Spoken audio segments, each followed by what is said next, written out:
Ladies and gentlemen, he is a playwright, he is an author, and he is a humorist. And his name is Dylan Brody. Welcome.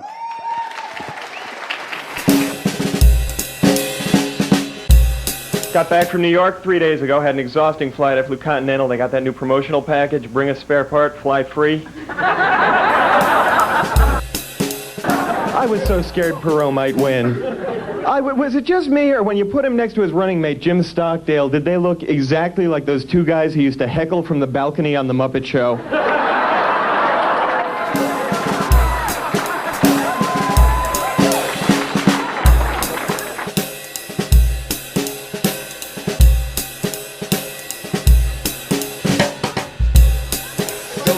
Dylan Brody, folks. I want to take a moment to bond with you, Paul, to say that the greatest moment in my career was when Professor Stephen Hawking told me I was a very funny man. And it wasn't until an hour later that I realized there's no way to tell if he's being sarcastic.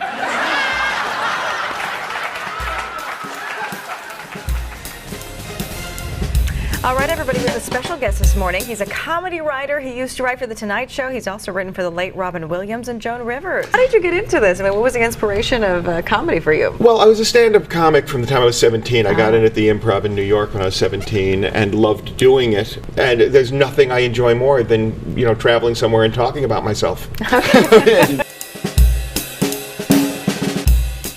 You don't like boobies? I'm not saying I don't like them. I'm never got out of saying that phase. my brain does not constantly think about them and mention them to anybody who will listen. I mention them to a third of the people who will listen. So,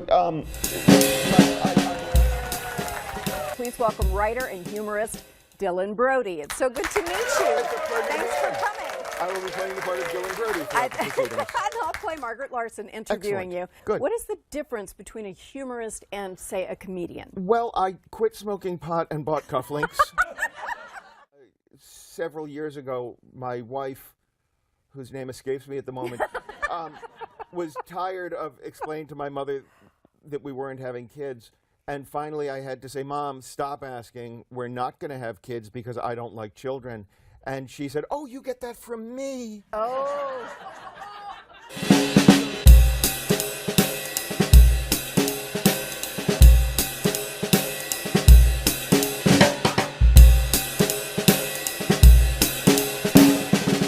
It's become pretty clear to me that immortality is not earned with one-liners, no matter how clever they are.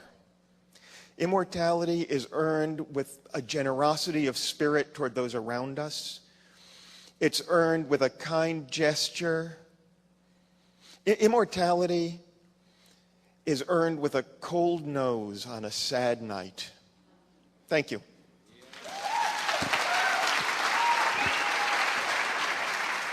That was brilliant. That was fantastic. My nose is cold.